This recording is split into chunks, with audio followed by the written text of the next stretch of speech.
and welcome back to my channel. If you're new here, my name's Cassie and I talk about travel and fitness. This is the Storytime series where I tell my stories and experiences from every single country in the world. And if you're already a subscriber, welcome back. Happy to have you back with me because today we're going to be talking about country number 16 of 196 on my expedition around the world, and that country is beautiful Austria. So without further ado, let's dive in. Again, it always supports my channel so much if you just click that like button. It's really easy to click and it really supports my channel. Let's get into my experience in Austria. And Austria was country number 16 in chronological order of 196 plus countries that I traveled to during my trip around the world. And I was there from September 9th to 11th of 2015. Now, for those of you who don't know, during my expedition around the world, I spent anywhere from, on average, 2 to 5 days in a country as I was trying to break Guinness World Record for the fastest person to travel to every country in the world. I also had a lot of responsibilities and meetings to get to and students to speak with and trees to plant. So I didn't want to waste any time, and I wanted to ensure that, yes, I did get to experience that country just a little bit, even if I was there for only 24 hours. But I also wanted to share my experience with the world in the most positive way possible. So let's get into Austria.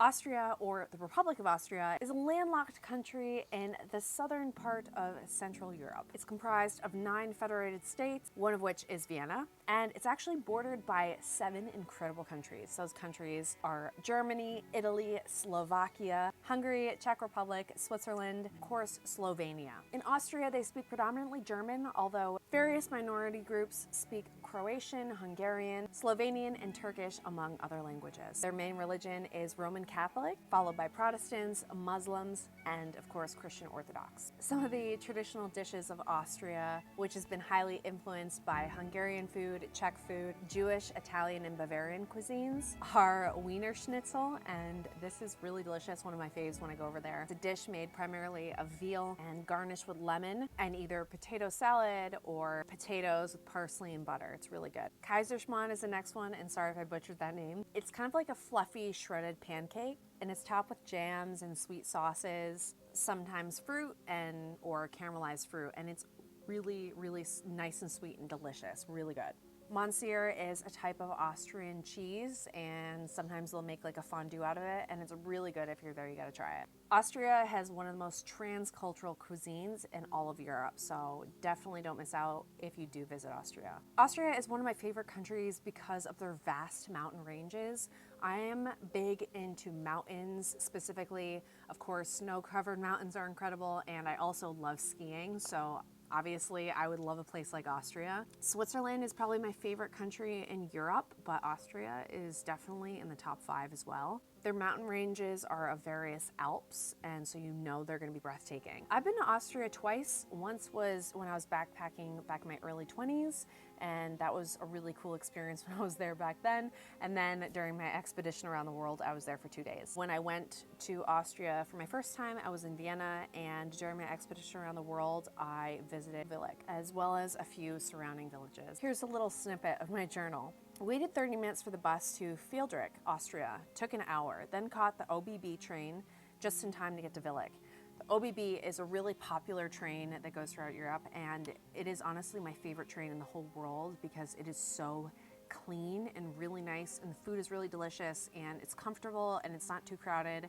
I loved traveling on the OBB. It is a little bit expensive, but that's Europe for you. Had the best cheesy pasta on my way to Austria and took in the beautiful mountain views. When I arrived, the nice security guard hauled the taxi, who was a really nice lady who drove extremely fast. I got to my pension, which is a farmhouse run by a family. It's quaint and simple with a sink in the room. Pension is hostels are typically called pensions throughout Europe. I don't know why, but my journal stopped here from Austria during my trip around the world, and I didn't have a journal when I was there for the very first time a decade ago. I really wish that I had kept on top of this journal throughout my entire time, but I do remember going to this really cute pension, and in the morning, it was a very small bed and breakfast, and there were other people staying there. And in the morning, the woman who owned it served really delicious, like kind of this traditional alpine breakfast which, you know, jams and compotes and breads and oats and muesli. And it was kind of more of a continental breakfast. It was really, really good with some coffee, and they had tea. In places around the world, in countries that I visited, when I didn't have any skull meetings or any real responsibilities once there, I took it upon myself to just enjoy the day and do what I wanted to do to explore the place, which for me personally involved going into nature. So I was really happy with this little pension where I was at because it was just surrounded by nature in the Alps and so beautiful. I ended up going to Landskrona Castle, and this had a really nice restaurant on the inside of it, but more than that, it was so beautiful. I mean, the views from the top were just incredible and so stunning. Just the stone and the history, and the real view was truly what I couldn't forget about.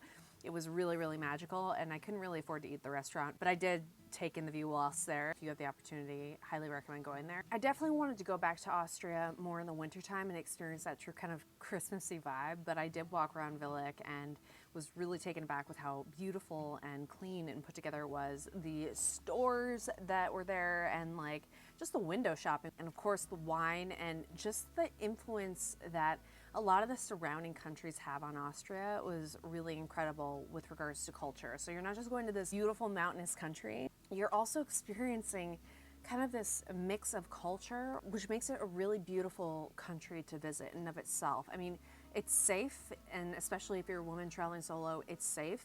And it was one of those countries where I didn't experience any harassment from men or anything. I felt really kind of at home there, as if I was kind of a part of the culture in a way, and I didn't feel out of the norm, like I stood out. I mean, a lot of my family heritage actually comes from Sweden and Scotland and Italy, so kind of having that heritage, I guess, made it a really cool spot to go to experience, you know, a little bit of Italian culture there. And yeah, I really enjoyed my time in Austria, and I'd love to go back and go skiing. I'd love to know if you've been to Austria, and if so, let me know down in the comments below where you went and what you did, because I am planning on hopefully going back next year, if not the year after that, and I'm hoping to get a speaking engagement over there because that would be incredible. Austria just has so much history as well. I mean, origins of present day Austria can be dated back to prehistoric times, which is really cool if you're into that sort of thing. Being a predominantly Catholic country, they're very much into the holidays, and specifically Christmas. It's a destination a lot of people like to travel to during the Christmas holidays. Everything is just so fresh. When you think of Europe, and when you